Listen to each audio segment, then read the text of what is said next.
Greetings. It's such a pleasure to be speaking to you today and to be giving this tutorial. The title of my tutorial is Game Theory in the COVID-19 Pandemic. I hope to share with you some tools, methodologies, and very important applications in this tutorial. First, I would like to express my deepest appreciation and also thank you to Professor Doug Scheer of Clemson and Professor John Carlson of USC for the opportunity to deliver this tutorial with appreciation to Informs as well. This tutorial is dedicated to all essential workers. Also, I'd like to share with you that the slide deck of this tutorial will be available and posted on the Virtual Center for Super Networks. So if you'd like to go through some of the slides in greater detail, that will be available for you at your convenience.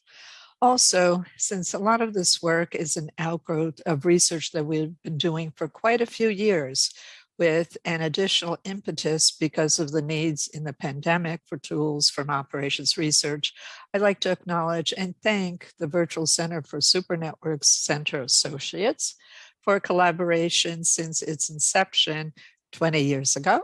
And I'm very pleased to announce that the University of Massachusetts Amherst has reappointed and approved the center for another 5 years. So this is the outline of the tutorial. I'd like to give you some background and motivation. A very important aspect is the methodological tool that we use, the theory of variational equalities. And then I'd like to segue into some of the applications that have been developed in the pandemic. We first will be talking about commercial supply chains and how we've included labor, which is a critical resource, and there will be a game theory model underlying that. And also, I'd like to segue there and talk about competition for medical supplies, which has been really, really intense in this pandemic. And then, rather than talking about non-cooperative behavior in terms of game theory, I'd like to discuss, what are the possibilities for cooperation and teaming in disaster relief with a focus of the pandemic, because obviously the pandemic is a healthcare disaster. And in conclusion, I'll be talking about how we can impact policy through operations research because of our work. So some background and motivation.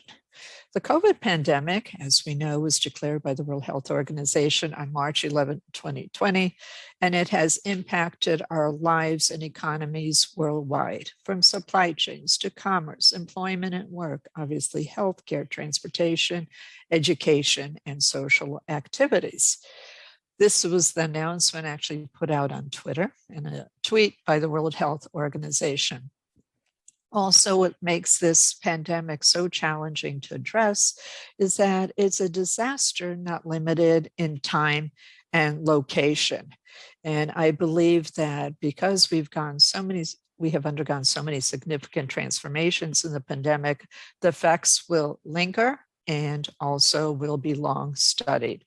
The toll in terms of life loss, illnesses, and disruptions has been immense. Now, also, I'd like to laud and congratulate the operations research community, which I think has been deeply engaged in the pandemic in terms of research, education with many challenges, and also in terms of outreach.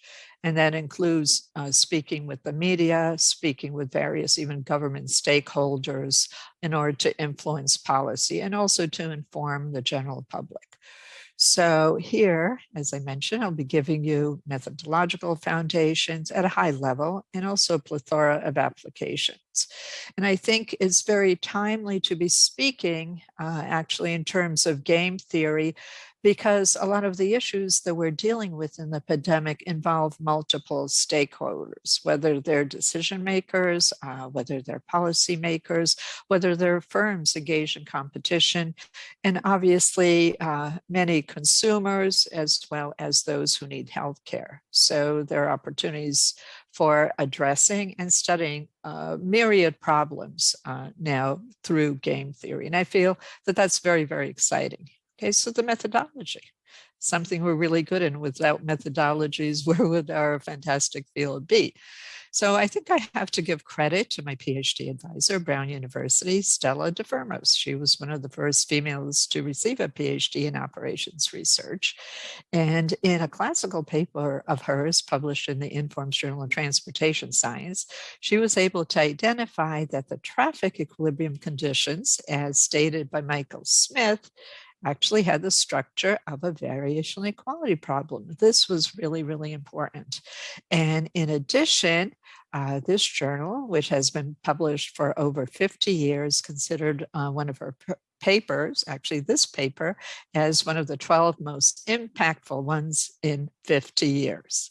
So why are variational equality problems so important? Well, since DeFermos's fantastic identification, we've been able to formulate and study qualitatively and also compute solutions to a plethora of equilibrium problems. Often underlying these equilibrium problems are completely different behavioral principles, competitive mechanisms, and so on. So obviously, one of the greatest areas of applications has been traffic network equilibrium problems, also spatial price equilibrium problems, oligopolies, financial equilibrium problems, migration equilibrium problems. We'll also be touching on in this tutorial. Energy problems, of course, supply chains, and that's going to be a dominant theme of the tutorial today, and even the internet. So many of these variational equality problems arise in network systems, okay? And that makes a lot of sense because whether it's congested urban transportation networks or supply chain networks, you have many interacting agents or players in a game. So we capture the individual behavior and then see how their interactions and complex behaviors affect the particular system, whether it's in terms of costs or profits, obviously all sorts of flows, vehicular flows, product flows, and even in terms of bits and bytes and messages flowing on the internet. So variational equality theory is a very powerful tool. That's something I really want to get across today. It helps us in formulating a lot of equilibrium problems. We can study problems qualitatively as well, and that's really important. How do we know a solution exists? How many solutions are there? Obviously there are advantages to having unique solutions. Are the solutions stable? What about sensitivity analysis? I've done a lot of work on the Bryce paradox, where you add a link, you add another route for travelers in a network, and everyone is worse in terms of travel costs. This is really important to be able to tell ahead of time before you build roads and so on. And furthermore, it's very important to have effective and efficient computational procedures and algorithms. And I'll be also addressing that issue today. Furthermore, we know that the variational equality problem contains special cases, many of really important mathematical programming problems, such as systems of nonlinear equations, optimization problems, complementarity problems, and it's also related to fixed point problems. So this is the formal statement of a variational equality problem. And in this tutorial, I'll be focusing on finite dimensional variational equality problems, where we're interested in determining a vector x star lying in a feasible set. Okay, the feasible set has to be convex, okay, and it has to be closed, such that this inner product holds for all feasible vectors x. So f is a continuous function from k to Rn, right? And this notation is the inner product. So this has to hold for all feasible vectors x. Another way of representing this finite dimensional variational equality problem is we can do the summation of all the components, right? So you have summation I equals 1 to n, fi evaluated at the solution x star times xi minus xi star has to be greater than equal to 0 for all feasible x. So here that captures the equilibrium state. Okay, but also associated with every finite dimensional variational equality problem under certain assumptions is what we call a projected dynamical system.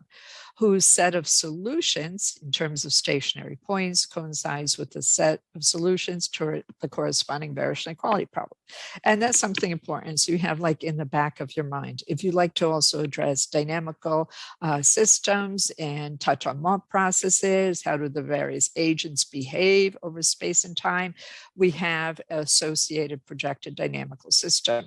And say we have the feasible set, okay, an initial point, okay, we can identify then the trajectories up to, say, the equilibrium point or the solution of the variational equality problem. And you also see the geometric interpretation of a variational equality here as well. And then that's something important, okay? So to model this, these dynamic behaviors of complex network systems, we have more advanced dynamical systems. And I think what our fabulous field of operations research is so good at, well, one of the things is developing methodologies that are really needed, you know, for practical kinds of problems, and then they can be assumed for different kinds of applications, even in different disciplines. So we're very pleased that the work that I've done with Dupuy, former student of mine, Ding Zhang, and many others has also been applied then to different disciplines in economics, in terms of evolutionary games, done a lot of work on ecological predator-prey networks, used in network science and neuroscience as well, in all sorts of communication problems, and even in terms of future internet architectures.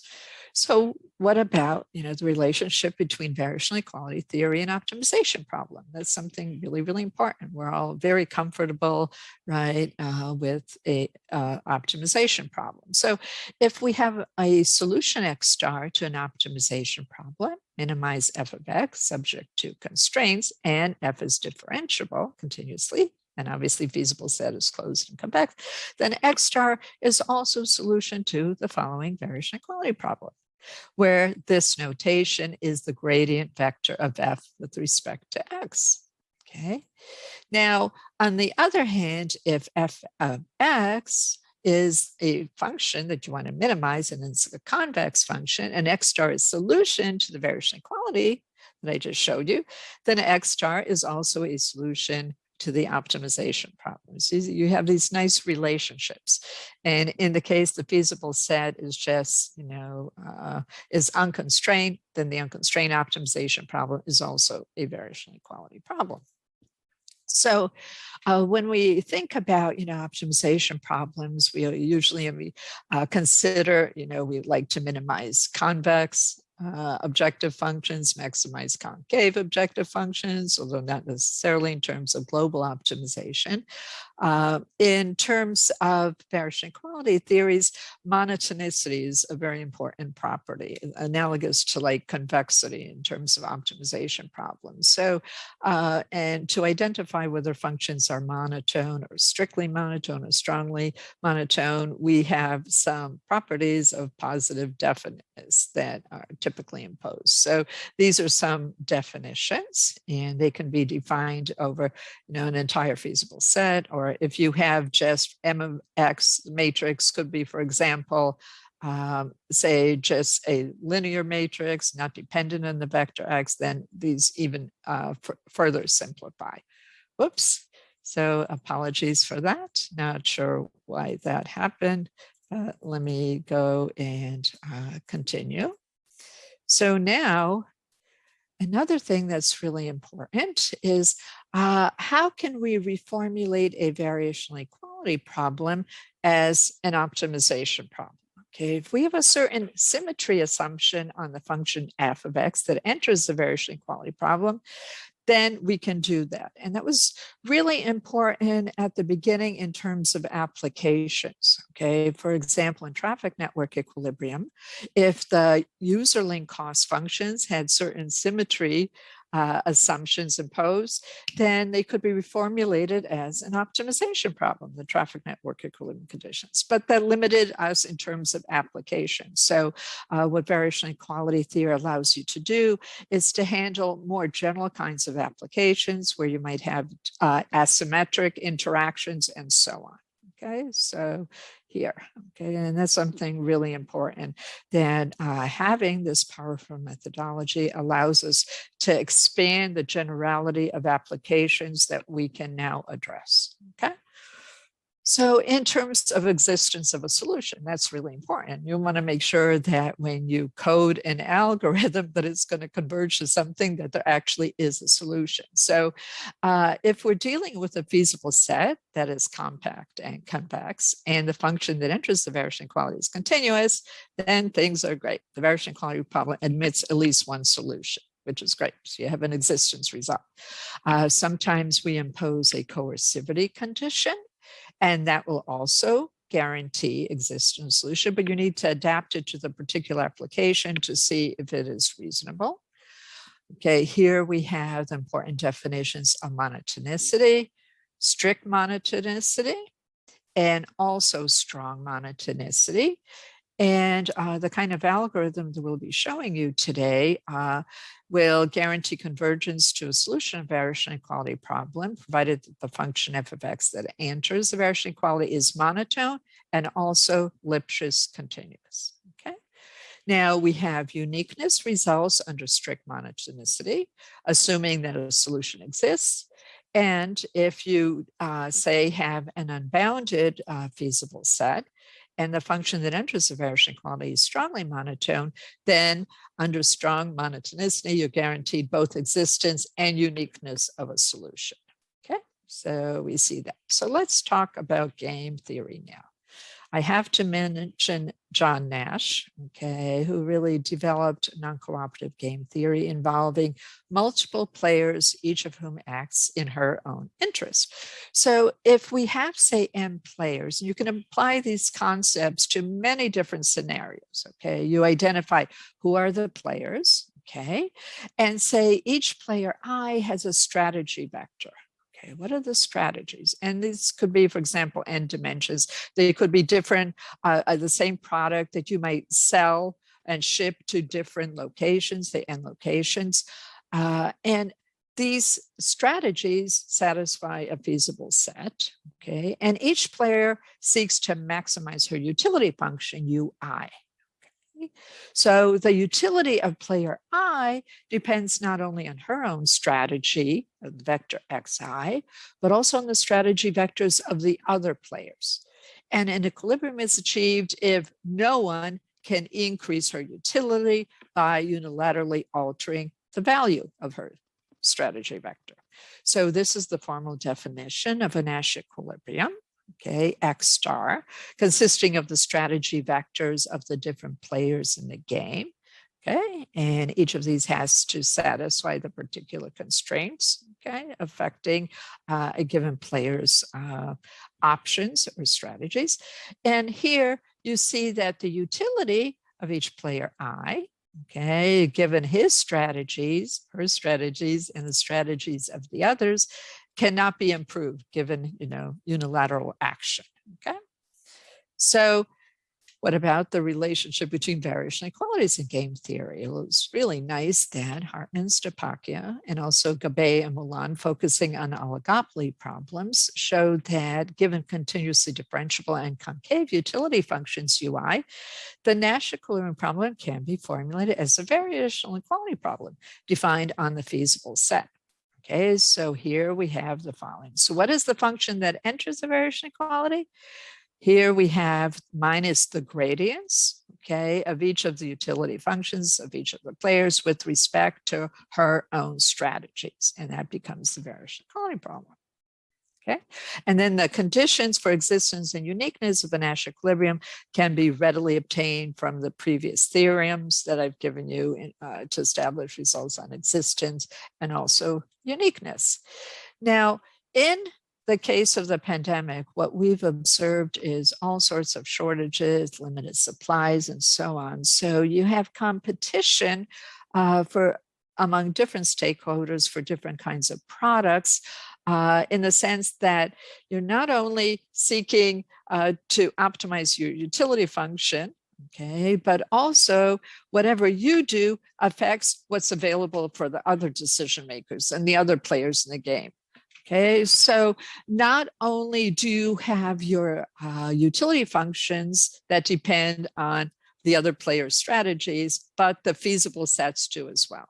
Okay, so this is a generalization of a Nash equilibrium, and it's called a generalized Nash equilibrium problem. So we also have a set as consisting of shared constraints, and that makes things a little more challenging. Okay, but we're able to take advantage of some recently introduced concepts known as a variational equilibrium, which allows us, and this is a refinement of a generalized Nash equilibrium, to essentially transform a generalized Nash equilibrium problem into a finite dimensional variational equality problem. Okay, so now what about algorithms? Okay, and typically variational equality algorithms, we have different kinds of classes, and you try and approximate a variational equality problem into a series of optimization problems. And obviously you'd like each of the optimization subproblems to be as easy to solve as possible. And oftentimes we will provide alternative formulations of variational equalities to try and take advantage of different kinds of algorithmic schemes. So there's a lot of creativity involved here. In terms of the applications that I'll be talking about today, we'll be using the modified projection method of Korpelevich, which I've mentioned before. It requires only Lipschitz continuity and monotonicity of f of x for convergence, provided that a solution exists. Okay, and you heard, they said modified projection method. Another very important concept in terms of variational equalities is a projection. And what is a projection? Well, we look at a feasible set here. We look at a vector x and a projection y of x on the set. K is the minimal distance. You see, is the point here. So typically when we deal with optimization problems, minimization problems, to prove convergence, you want to show that at each step you reduce the value of the objective function right here. Projection algorithms typically work with a contraction parameter saying you're getting closer and closer to the solution. So the modified projection method is as follows. You initialize, right? You have an iteration counter, say tau. And first you compute the solution as follows. And if you have a simple feasible set, which sometimes we do, you can get closed form expressions for the various variables in terms of step one, and also the adaptation step, which actually utilizes the solution that you get from step one. And then if the solution hasn't changed very much from iteration, we consider that it's converged. Okay, so here we have the convergence result. So let me now start with the applications. Okay, early on in the pandemic, and it's still going on, but perhaps not to the same degree. Okay, we noticed that there were major disruptions in supply chains, especially in terms of food supply chains, and food is essential to our health and well-being. Okay, and here we saw the suffering in terms of meat processing plants. Many of them were closed because of many illnesses and even deaths among these essential workers. Also, we started having bottlenecks since the meat processing plants closed. Farmers couldn't, bring their farm animals to be processed, and they had to be culled, and it was very, very painful. This obviously created increases in prices, shortages of different kinds of meats, and even now we're seeing, certain food items are very, very hard to get. And similarly, we had even fresh produce sometimes not being able to be picked in the fields because we didn't have enough labor. Okay, and also food processing plants were being, fresh produce plants were being shuttered down as well. Okay, so the closure of schools, restaurants, and businesses during part of the pandemic, these were very important outlets for food. We had impacts on perishable food, and distribution channels were being re-envisioned and redesigned, and food insecurity was rising nationally and also globally. And you can see this was something picked up by the media. You can see shortages of guest workers. And not only nationally, this is a global problem. You see the news in Germany, you see in Italy as well. There wasn't enough labor. Even in Australia, they couldn't get enough workers because you had bans in terms of people coming in because of COVID and mitigation protocols.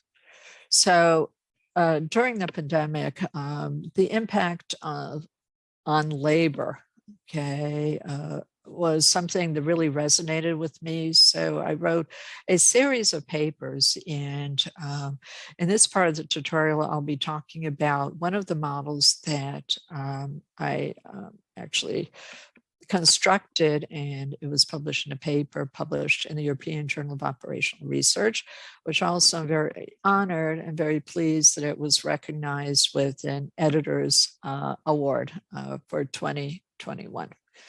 So let me show you this. Okay, the models we'll be talking about usually have a network structure. We're going to have different firms that are going to be competing in, say, providing a certain product. Okay, and the case study that I'll be talking about actually has to do with food, with a perishable product, blueberries.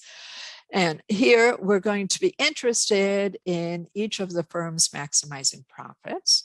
And they are engaged in production, say transportation, you have storage, and ultimate distribution to points of demand. Now, associated with these links are going to be cost functions, and associated with the demand markets are going to be demand price functions. How much are the consumers willing to pay for a particular product provided by a particular firm? But the novelty of our approach, is in the introduction of labor as a critical resource. We're not just producing widgets. People are behind these supply chains. And labor has been severely disruptive, whether in terms of production, right? Or even, picking produce and so forth. Transportation, we have shortages in the freight services sector now. Storage, distribution as well, nationally as well as globally. So let me show you how we introduce labor, and then associated with labor, you can have different kinds of constraints, and you can do all sorts of analyses. So this is some of the notation here. What is going to be really important is that we're interested in determining path flows. These are going to be like the strategic vectors of the various firms. And these path flows have to do with the production outputs, and the shipments then going to the various demand markets. Also, depending upon which paths are used in the volume of products, you will have different amounts of link flows. These are the FAs. And labor is something that is going to be critical resource that we're interested also in predicting. And I'll show you how the LAs, the labors on link, are also related to the production outputs, F of A's, on the various links. Also, in the model that I'm presenting today, we're going to have bounds on labor. So LA bar, DIK will be the demand, for the product of firm I at demand market K. You see our total cost functions here, and also wages. This is going to be hourly wage of a worker on link A, pi, and the demand price functions, rho IK. So we have conservation of flow equations. The demand must be met, at each demand point for each firm by the sum of the flows of products. Also, we have non-negativity assumptions. The link flows are related to the path flows in a certain way. And this is a very important equation that we have the flow on link A is equal to like a productivity factor, alpha A, times how much labor is available on link A. And this is essentially a linear production function. So this work really nicely integrates operations research as well as economics. So what is the utility function of each of the firms? We have the utility function represents the profit of firm I and is equal to the revenue. So these are the prices times the demand for the firm's product at each of the demand points, minus the total costs associated with all the links in the supply chain that it controls, and also associated with all the wages that it pays out for labor. Okay, so this becomes the optimization problem subject to the different constraints that I showed you. We assume that certain assumptions are made on the demand price functions and the total cost functions to make sure that the utility function is concave and continuously differentiable. Okay, we also impose a bound on each of the links. Okay, so this is how much labor is available to work on each of the links. Now, the model today I'm presenting is a Nash Equilibrium model. In our European Journal of Operational Research paper, we have two other sets of constraints which require a generalized Nash equilibrium concept, because we have then the firms competing with the other firms for labor, which is also happening out there. Okay, but here, let me give you the Nash equilibrium version. So if you look at the constraints, we can see that we can actually represent the flows and links in terms of path flows, and therefore we can also represent the labor on links in terms of path flows. We can reformulate the utility function for each of the firms in terms of just the path flows. And this is kind of important. It kind of simplifies things, gives us greater clarity. Okay. So here we can state the Nash equilibrium conditions using the previous results that I presented. And we want to determine the product path flow pattern, satisfying the constraints, for each of the different firms, such that it can't improve. No firm can improve upon its utility or profits by making a unilateral change in terms of its product path flows. Okay, so here then we see that we can again apply the theory, okay, because we have the assumptions satisfied, and we're interested in determining then the vector of path flows for all the firms satisfying this particular variational equality problem. And you see here we have the gradient with respect to the product path flows, which are the strategic variables for each of the firms engaged in this non-cooperative game. Okay, so here we also use an alternative variational equality formulation, and we can do this through Karushkin-Tucker conditions, some additional assumptions, where we are able to then capture those bounds on the various links with respect to the availability of labor. And we see that we have also now Lagrange multipliers associated with those bounds. And the Lagrange multipliers appear both in the first term, okay, the variational equality, and also in the subsequent second terms. Okay, so what also is really nice that we now have a feasible set that becomes the non-negative ortho. So that allows us to have a very nice closed form set of expressions for the algorithm at each iteration. Okay, and this is what we have. This is a statement of the modified projection method for step one. You see for step one at an iteration tau, a path flow, you can compute it explicitly in closed form. We have to make sure it's not negative. So you do this computation and you have the path flows from the previous iteration. Obviously, we initialize also with a path flow distribution pattern. And then you can do this. You can even do this on parallel computer architecture. Not that's necessary, but it could be fun. And we have also closed form expressions for each of the Lagrange multipliers associated with the links. Okay, so we have an analogous realization also for the adaptation step. Okay, here. Okay. So now let me go to the numerical experiments. Something that we've seen, there's been a great deal of suffering also among migrant laborers. And last year we could see that the migrant labor was actually physically moving from picking fresh produce in the east of the US, from Florida all the way to the Northeast. Many were getting sick. Sometimes, not only were the working conditions very challenging for them, but the living conditions were also very, very challenging. So we decided to do a case study on that, and I'll show you some of the results. In the tutorial paper, we have many more theoretical results as well as numerical examples. So I urge you to look at that. And again, I thank Infos for the opportunity for this tutorial and also for writing the 48-page paper that supports this tutorial. So we were interested in what happens if you change the demand price functions, what happens if you disruption the labor on network links, what kind of insights could we gain? So we had a supply chain network topology look like this. We had 2 food firms. Each food firm has 2 production sites, a single storage facility, so distribution center, and serves 2 different demand markets. And these are blueberry farms. And you can see the different kinds of cost factors that we can handle. It could be nonlinear, it could be asymmetric. We had wages, hourly wages for workers, and the flows are in pounds, and we use dollars in terms of prices and so on.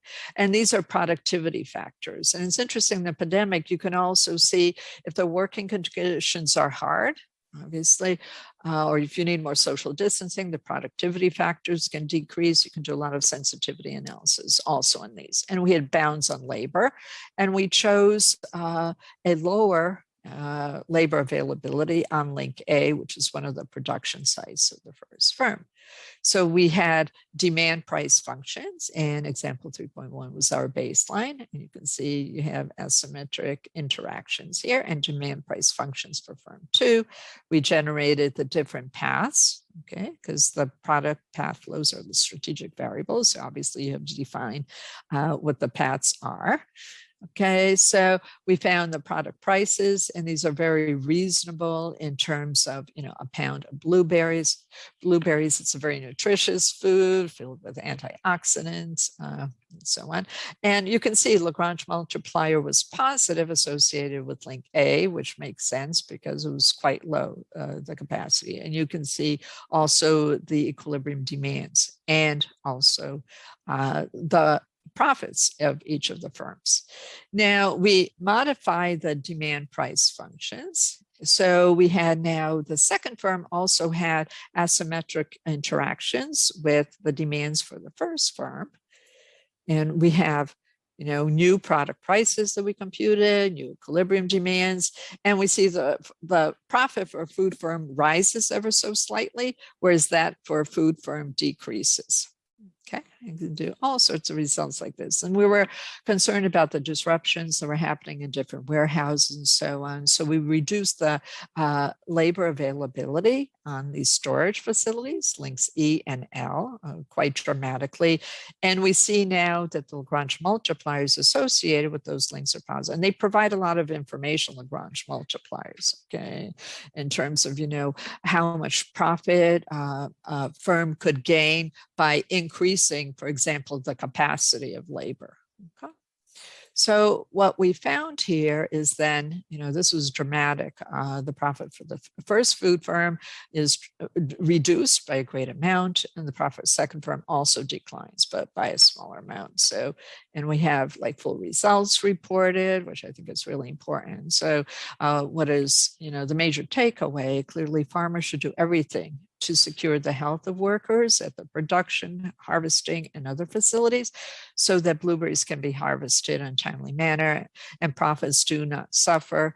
And keeping workers healthy through appropriate measures impacts the bottom line. And that's really, really important. Okay. So here we've done a series of follow-on papers. Okay, some have already been published in other journals. Also, we have a book chapter.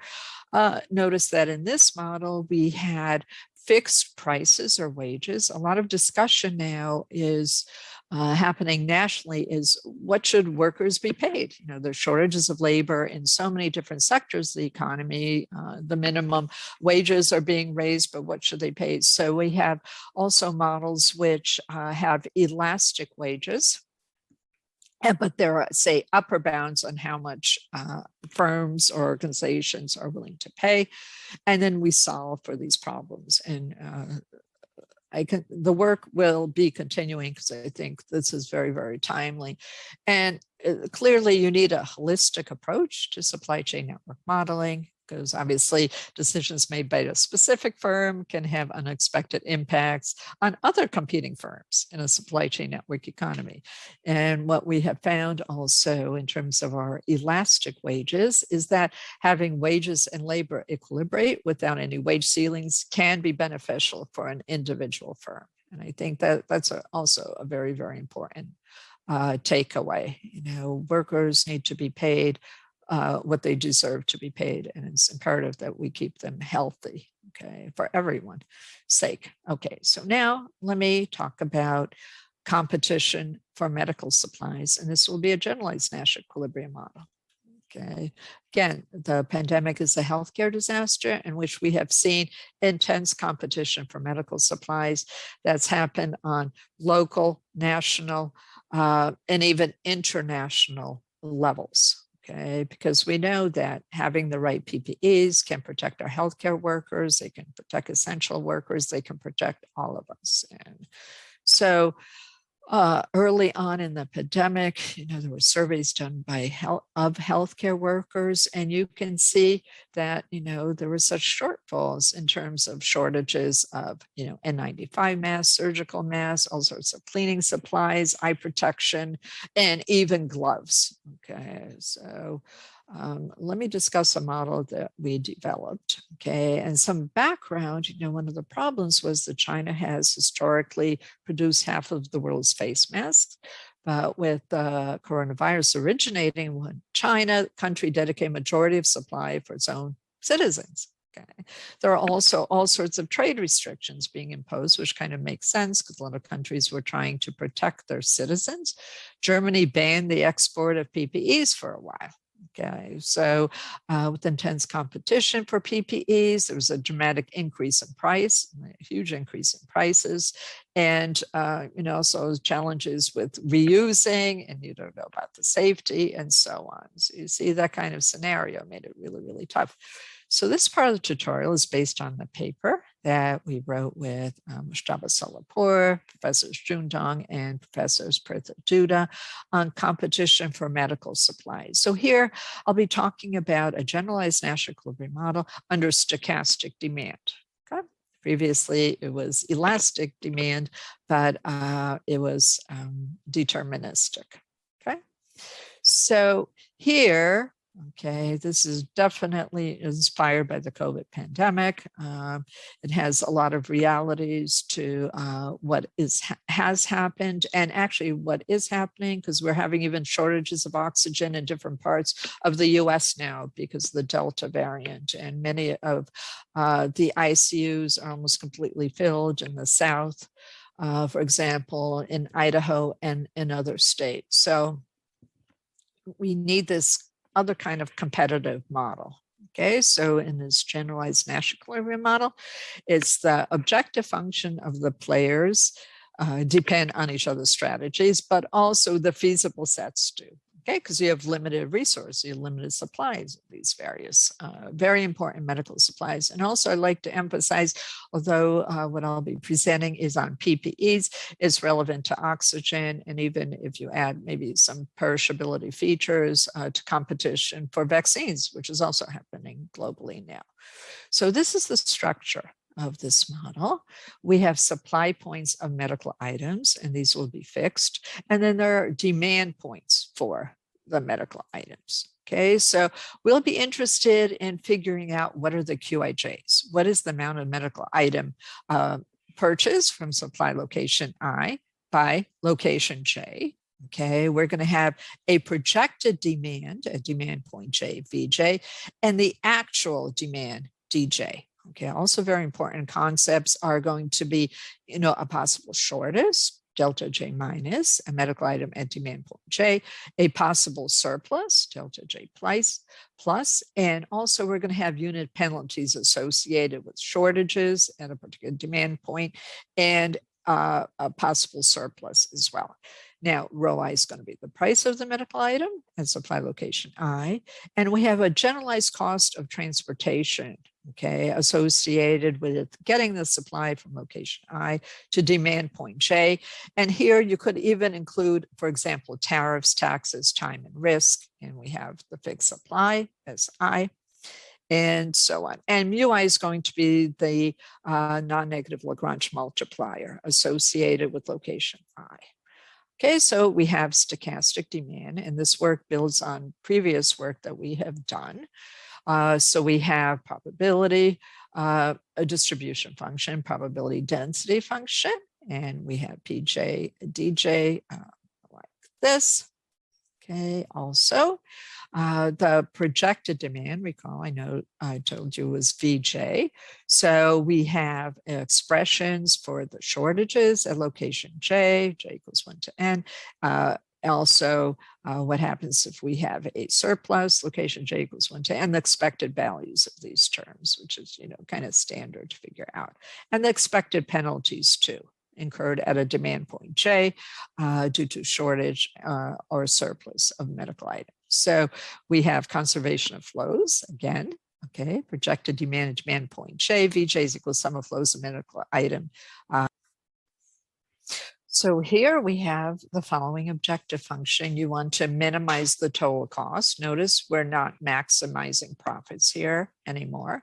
So that includes the purchase cost, the generalized transportation cost, and also the expected costs associated with either shortages or surplus subject to these constraints. And you can see that you will have shared constraints, obviously, because there are limited supplies that all the demand points are trying to access. So here we have certain assumptions, okay? And we know that under assumptions, the objective function for each of the locations, the demand points is going to be convex. So here, the general Nash equilibrium becomes as follows. You want to determine the vector of product shipment such that you have both the individual constraints satisfied and also the common constraints, which are the shared constraints because you have limited supplies, such that the disutility is minimized for each of the demand points. Okay, so it's kind of a generalized cost disutility. And here, under assumptions, we have a variational equality formulation, which I then expand, okay, given our disutility functions. And it looks like that. Okay, we can put it into standard variational equality form. And also here we have an alternative variational equality formulation in which we utilize the Lagrange multipliers associated with the supply availability at each of the supply points. And this allows us to, again, take advantage of the modified projection method. And you see that the feasible set here is also the non-negative ortho, because the product shipments have to be non-negative, and then also the Lagrange multipliers have to be non-negative. We can put the variation equality into standard form. And we again have closed form expressions for each of the variables in terms of the medical item, product flows in step 1, and for the Lagrange multipliers in step 1, and also for step 2 of the modified projection method. So let me give you some numerical examples. We were motivated by PPEs, N95 mass, and the QIJs are in units. We're dealing with smaller medical practices, small relative to hospitals. So we have one supply point and say 2 demand points. You see the costs that we have, also the ways you typically penalize shortage at a demand point much more than a surplus. Okay, and you see here, and we have the solution, and the supplies are completely exhausted, which makes sense. You have a high value for high positive value for the Lagrange multiplier. And now we do as follows. We build upon the first example, and we address the impact of the addition of a second supply point. Okay, with a new addition, okay, I have a supply point. Both demand points gain significantly in terms of the volume of N95 mass that each procures, which is really good. Okay. However, we still see that the supply is exhausted at both of the supply points. Okay. We add another demand point. And what happens here? Here we have increasing competition, right, for the N95 mass with another demand point. So both demand points 1 and 2 experience decreases in procurement of supplies. And again, the 2 supply points fully sell out. Okay, and we also add another demand point. and the suppliers continue to sell out their supplies. Okay. However, with more competition on the demand side, the demand points lose in terms of supply procurement for their organizations with increased demand and competition. Okay, so numerical results are consistent with what we're seeing in practice and provide managerial insights. Okay, really important to have, additional production sites, which we saw happening in the pandemic. You even had automobile companies pivoting to produce medical supplies from masks to ventilators. And even we have shortages of test kits, for example. So I mentioned this model can be used to address all sorts of different kinds of medical supplies. It's not limited to PPEs. Okay, so now what about cooperation? We'd be talking about competition, right? Whether from the profit sector or from, kind of disaster relief sector where you have cost minimization rather than profit maximization, is seeing in terms of, disaster management, specifically like in natural disasters, climate-induced disasters, very often there could be great gains among, say, different organizations if they cooperate, if they work together, okay, and help the victims. And so this is something that we were interested in. And if you cooperate, you can have better coordination. You don't have, for example, maybe supplies going to the wrong location, surplus in some locations, shortages in other locations. So I think there's great promise in this pandemic of having cooperation. And we're seeing that happening even among, for example, pharmaceutical companies, okay, but even combinations of private and public companies to work together. So I think learning from disaster management is potentially great benefit to pandemic preparedness response and even recovery. So this part of the tutorial is based on the following paper, which is a special issue, and it's available for free download in the IBM Journal of Research and Development. So here we present two different models. There's a supply chain network model, which has multiple products prior to cooperation and then after cooperation. And we're interested in identifying what could be potential synergy, okay, associated with cooperation. Okay, so here, for example, each organization is going to have its own supply chain network, and they don't serve the same demand points, okay, prior to cooperation or teaming. Once they do that, then you'll see all these new links added, and we can take advantage of what one organization does for demand points of another organization, and so on. So this is kind of the supply chain network without cooperation or prior to cooperation.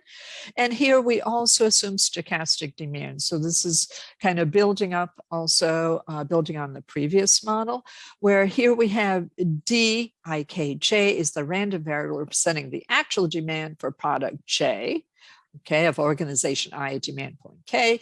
And again, VIKJ is the projected random demand. Okay, and here we also have probability density functions. Here we have a cumulative probability distribution function similar to the previous model. And also we can express the possible shortages of a particular product, of a particular organization at a demand point, as well as a surplus. So we construct the expected values of the shortages at different demand points of different organizations, as well as the surpluses. And we have similarly conservation of flow equations at each of the demand points. We have the conservation of flow equation relating the product availability at a link, okay, for a particular product J, how it's related to the product flows, okay, on the paths that contain the link. Obviously, we have non-negativity assumptions on the product path flows as well, but here we have it for each of the products J. And we have total cost functions associated with the links for each of the products, which is also a function of a random variable. And that's really, really important. It's omega AJ associated with various disaster events. Okay, and we assume that the distribution of these WAJs is known. So what is the objective function here? And this is for each organization. Notice they don't have any kind of interaction prior to cooperation.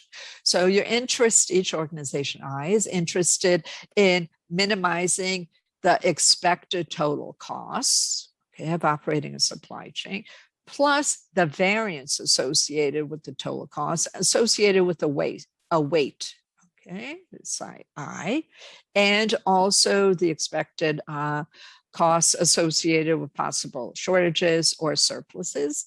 And we have upper bounds associated with each of the links, and each of the products, say J, so on, can have a certain volume. So you need this gamma J here.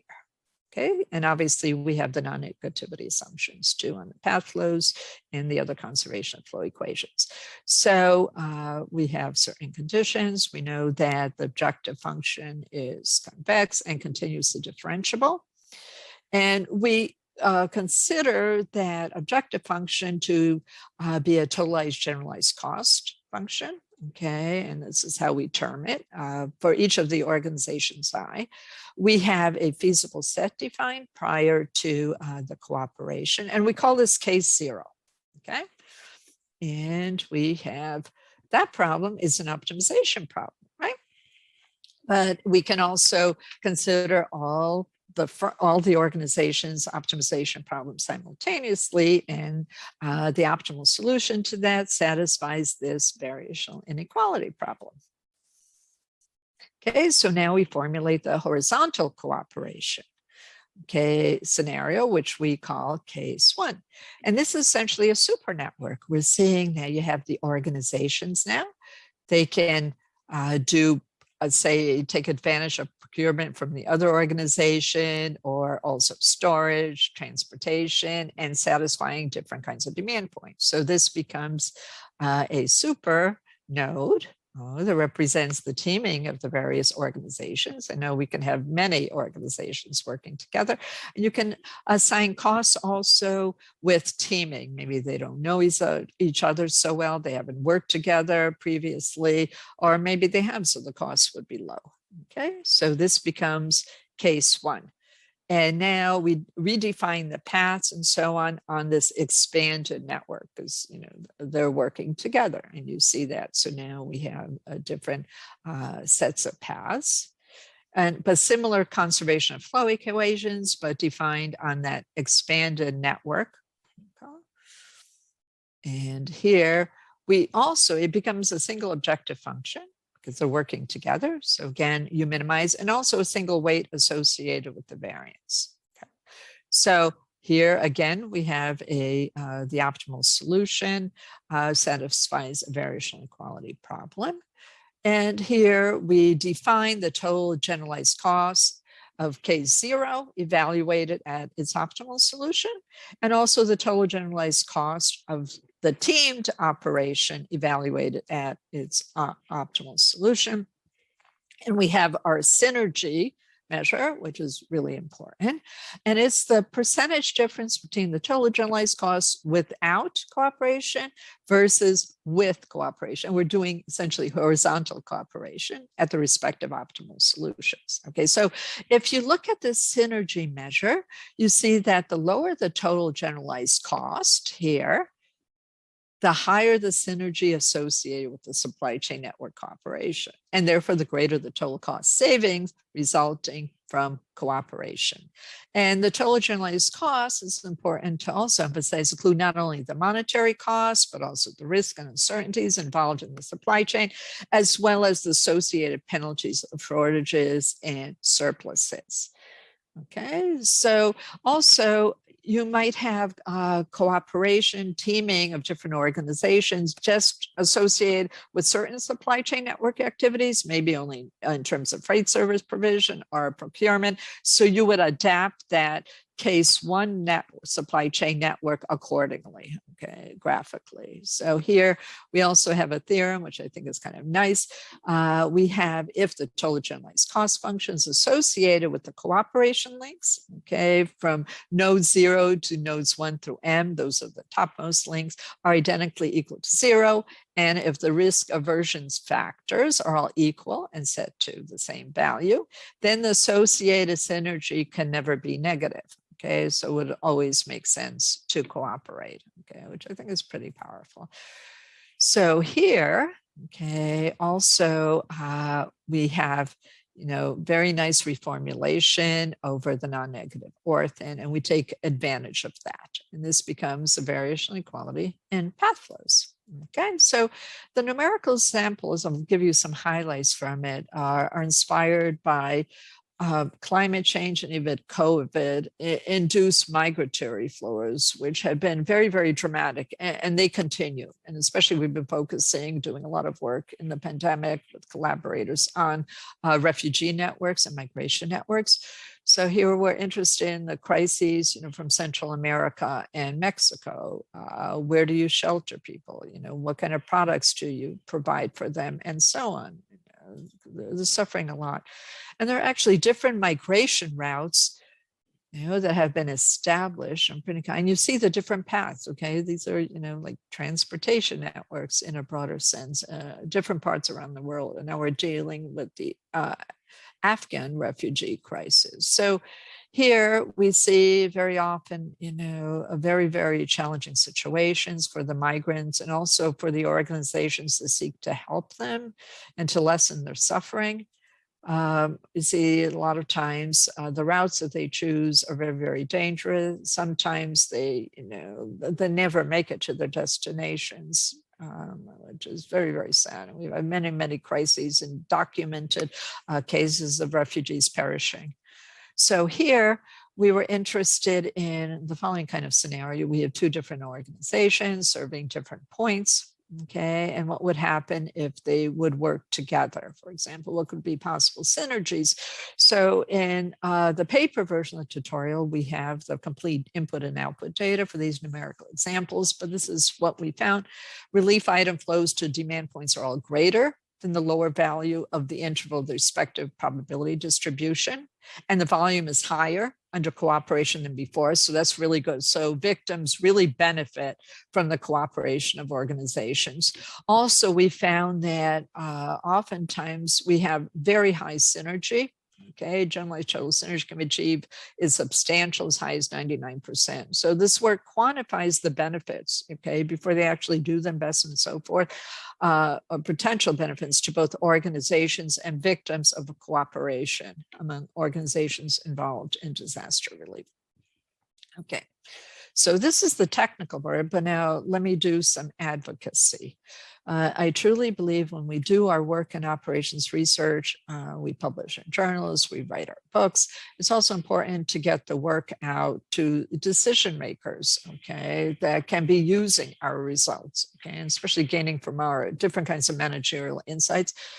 So for a long time, I've been writing op-eds even prior to the pandemic to get the news out about work. And you'll see a lot of this work has to do with game theory, right? And then a lot of times they get picked up by the media. Okay, so you do a lot of radio interviews, TV interviews, and so on. And that's a way of educating the public. And as educators, I think that's really, really important to do. It's a different kind of mindset, but it can be very, very rewarding. So also in the pandemic, we have been doing a lot of work with Pritha Duda on convalescent plasma and also on supply chains. And the day after the World Health Organization actually declared the COVID pandemic, I published an article in The Conversation that was reprinted in many places, and even Analytics magazine, thank you, Informs, allowed me to write an expanded version on it just a couple of days after. So how did that influence policy? I'll tell you that in a minute, but I continued to write op-eds in the pandemic from, competition for medical supplies, okay, based on the tutorial they're talking about, even issues with the ultra cold chain and vaccines and how to manage that. Also, a very popular article that I wrote was on Ever Given, okay, that continues to be reprinted. In addition, the impact of labor, okay, and its effects on supply chain disruptions, which is also work which I highlighted today.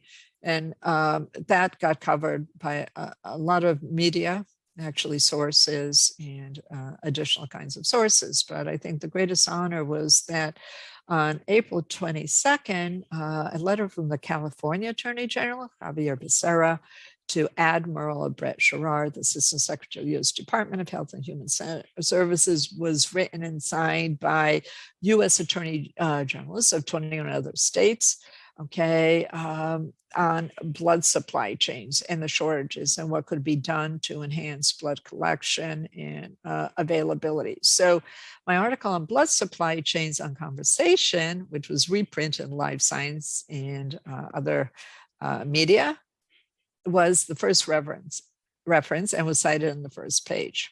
Okay, so you see the signatures, even our wonderful Massachusetts Attorney General, Maura Healey, and it influenced national policy, and also different countries, including the UK, have also taken advantage of some of the results. And I'm very pleased that under our new presidential administration, Javier Becerra, who was previously California's Attorney General, is now President Joe Biden's Health and Human Services Secretary. So I'd like to thank you all for listening. I really appreciate this opportunity. Again, as I mentioned, the slide deck will be posted on the Virtual Center for Super Networks, and I look forward to any questions and also to any future collaborations. And I wish everyone all the very best. And thanks to Informs for their fantastic work.